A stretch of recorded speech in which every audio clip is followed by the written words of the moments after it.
These past few weeks have been a struggle and a joy. It has been filled with mixed emotions, and for that, I am grateful.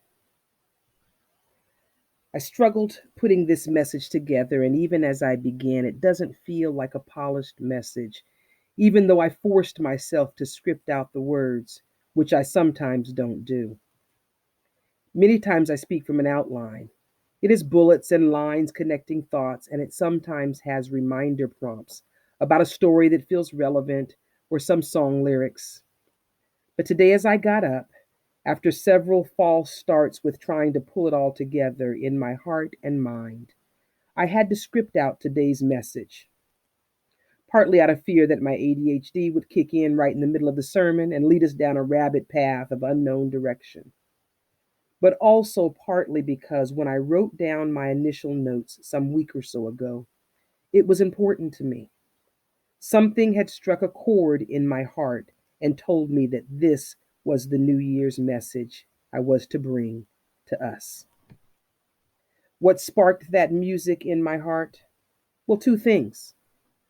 I was doing what I so often do. I was searching for something on YouTube. I have figured out how to search on my phone or Chromebook and then cast it to my TV. So this was happening with me orchestrating my viewing experience from the middle of my bed. I feel like that's where I've been for the past few weeks, because I have. That's except for the ER experience. And OMG. And bless my own heart, y'all. But back to the first spark. A peppy song with some cheery colors, juvenile even, came across my feed. And because I take rabbit trails often, I clicked. The artist was one that I was only vaguely familiar with, named Shuba. And the peppy song was called Nothing to Lose. I listened thinking it would be an upbeat, happy song, but as I listened, I was confused. I couldn't tell whether it was a suicidal manifesto or a song of liberation. So I listened again, and then a few more times. I even listened to it again this morning to see if it evoked the same confusing jumble of emotions and feelings for me. And it did. Are you happy about life or not? I don't know. But spark number one. And spark number two, my journey behind the window dressing of TikTok. Of all the places to find spiritual inspiration, I found myself sparked again within the span of the afternoon. Now, disclaimer, it is emotional, wild, wild west out there, y'all. I can't dive into that this morning, but there is a giant soapbox with my name on it surrounding the prolific way the social media is encapsulating the lives of many. If you want to have that conversation after church time, message me. I found myself in some places that were downright scary. And in a few instances, I backed out of rooms and had to do an emotional check to make sure I wasn't bleeding. But I went into one room with a gentleman who was eloquently challenging the believers of faith and logic. He stated calmly and openly that he welcomed anyone to convince him of God. He would have a logical dialogue and allow them to present the fact of their belief system. This is in a room with an audience of hundreds who have the opportunity to dialogue with words in the chat room. Kind of like Zoom if we turned off all of you guys' video and audio feed and just left me and Marla with the video and audio privileges. And as I watched him masterfully dissect the arguments of a few seemingly conservative Christians, I was in that room like a silent lurker saying, my God is big enough for you. You see, coming from the Christian experience, the idea of God growing up for me was a white man, bearded, with long flowing white hair and an equally flowing robe. He sat on a throne atop a fluffy white cloud and he hovered. He hovered over the people, especially when we placed that felt picture on the felt storyboard that was typical of my Christian upbringing. It was a fairy tale god of the masculine gendering. in the pattern of the benevolent and quite a bit sadistic father. Life and seminary stretched that viewpoint. And I had to wrestle with what I believed during the seminary experience. When I got honest with myself, I settled on a belief in the God of my understanding. God in the universe is a concept. It is an idea that if I take a basket and put everything in the whole wide, unknown universe into it, there is something that's one step, one dimension bigger than that connects us all. Maybe it's loving energy, and the other matter in the universe becomes resistors on the flow of pure energy or love. Maybe it is an intelligent being in similar personification as a person. Maybe it's masculine, but I much better like the Eastern descriptors of the divine masculine and divine feminine, the yin and the yang, the darkness and the light. But at the core of my understanding is a big old I don't know. The concept of God is a recognition of the unknown mystery, the mystery of how we are all really connected. You see, I can choose to believe that we are all connected, while at the same time not knowing how, or to be honest, if we really are. And how this connectedness stuff happens is a mystery too that I call magic. Miracles, if you are a Christian and are offended by the word magic, because some are. And you may often hear me say God and the universe, and that's intentional. It is a reminder to myself that when I use that concept, a term that I can't prove or really explain, when I say it together, God and the universe, it reminds me to not get so locked into debating God as if I am an expert or as if God can be understood fully by me, a mere mortal who happens to think a lot. I think if God could be understood, I am enough of an extreme thinker that I should have stumbled upon the facts. But nope. So God in the universe reminds me to keep a check on my ego and not spend time trying to demand that I know the answer. But as an interfaith pastor, I get to say, if you too have any version of God that is as broad or more narrow than that, we can still come together in this container we call spiritual community, as long as we can covenant together on these non-negotiables. I went through this process of thought in my mind as I listened to the chatter of the host and his rotating guests. And I said, my faith box fits you too. On that particular day, I did not have the appropriate following to let me join in his live chat, but I sure wanted to. And as internet would have it, I am now a nano influencer, which happens when you get 1,000 followers on TikTok. And a few days later, I was able to join him live to say just such words. Spark number 2. You see, this sermon could also be called Why I Really Am the Pastor of the Fourth Church of the Holy Goldfish. I was in my own little goldfish bowl with all the other fish out there in the TikTok ocean. But then I remembered. My brain filed back through the randomness that is a part of my life. I remember watching a video a few weeks ago about the giant goldfish that was the product of someone dumping goldfish into a natural water system.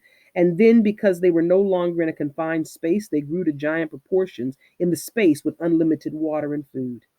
You see, goldfish will have their growth stunted by the the bowl they are in. And then the message. How many of us come from goldfish bowls of faith that became too small for the growth we wanted in our lives?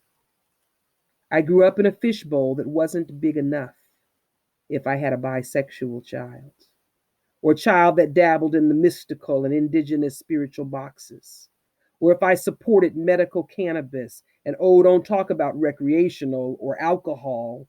What if I served whiskey or moonshine or cider and called it communion? What if I supported women having rights over their body, even if I hadn't worked out the conflicting ethics of my feminine liberation with that of the rights of an unborn child. My box wasn't big enough if I decided I wanted to eat the bacon, crispy of course, or the shrimp. And what if I didn't want to turn off the jazz at sunset on Friday night because of the Sabbath? My goldfish bowl was stunting my growth, so I had to find a bigger bowl.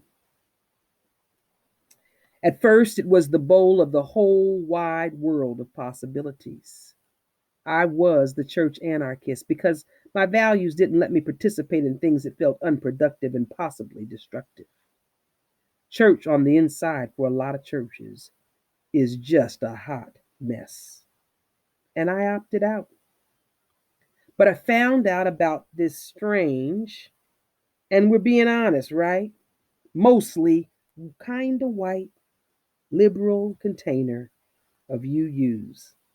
And besides, it's just fun to say I'm a UU and you are too in my mind, which I say a lot when I hear people fighting about religion.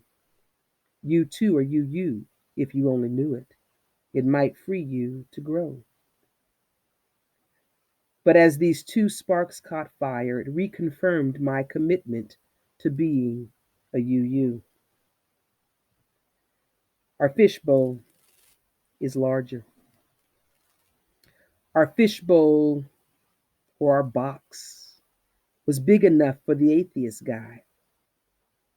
As he spoke about his passion, the children that he invests into, and all the proceeds that he is making on TikTok, he talked about how he's funneling it into the work he's doing in his community. And it made me proud to be of a box that was big enough even for him, if there ever were a time that he chose to join forces in a family of choice, a chosen spiritual community. I say all that to say to you, do you understand the gift we have in our UU container? Do you realize if we learn how to live these covenants in our real lives, we have something in our spiritual container that many don't have? We have a place that is a big enough ocean for each of us goldfish to swim and grow freely. That's my message. Now, what's my charge as we step into this year? We have a few hours shy of a full year. What is my charge to you this morning? Who should be a part of leading the change in our community? Why not UUs? I challenge that it is us, individually and collectively. Why, you may ask? Simply because our box is bigger. We win the responsibility of leading if we choose. Whoever has the biggest box by default has the best position to be the leader. Do you see yourself as a leader? And the leader isn't always the position from the pulpit. It's not always the position from the platform. Perhaps I'm the leader of this congregation in title, but in our lives, is it my views, our covenant, that sets the tone in the places I walk in life? Do I lead through both my words and actions, the principles we commit to each week when we gather? Do I show people that I believe that there is worth and dignity in each person by the way I interact with both those who may be considered the least and those who may be considered the most? Do you hold space in your life with a bigger goldfish bowl so that others in your presence feel free and loved enough to grow their bowls bigger too?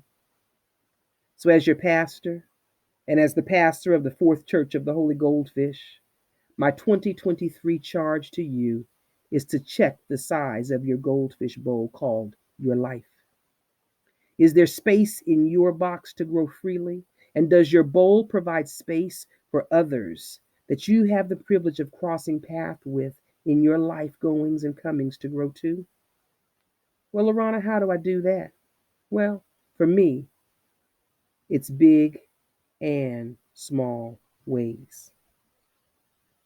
That's the reality. It's a whole lot of big and little things at the same time. The past few weeks, it's posting messages that encourage or that give hope to the random 1,500 plus members of my TikTok congregation. But it's also a smile to the kind man that carried my box of produce to the car, and we exchanged brief well wishes for the new year. It's the silent smile and eye contact with the stranger where I hoped with my eyes I conveyed the message that said, "You were seen, acknowledged, and loved." It was the stitches of the blanket I made for my grandson that he is finally using as he grows into being a bigger boy that sleeps in his own bed, snuggled in love from none other than Grandma Blanket. The charge to each of you is to become the pastor of your own church of the Holy Goldfish, for real, in your own lives this year. Because of a little corny old lady who happened to be an attorney specializing in nonprofit organizations.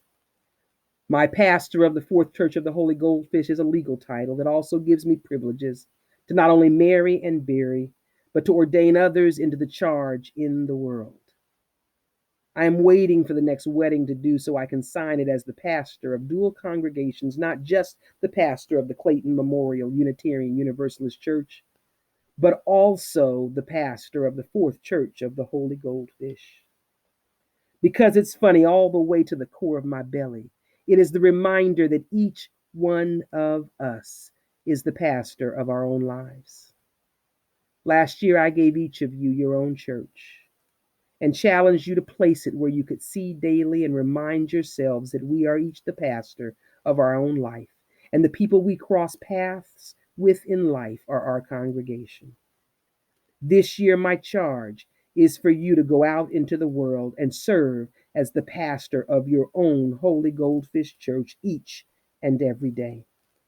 Be the light and the leader of love to every single person who you have the opportunity to cross paths with. You are ministering with your life. Are you taking with you the remembrance of our covenant to the world? This is my charge to you this year. Do this in remembrance of me, the pastor of the Fourth Church of the Holy Goldfish. If I were a Protestant minister, perhaps I would also add some formal blessing. So blessed are you, for you too are you. Go spread light to the world, because you know we need it. Happy New Year. May 2023 grow you to your fullest potential. Holy Goldfish, what this world would be if we joined forces and grow together. Happy New Year to you all.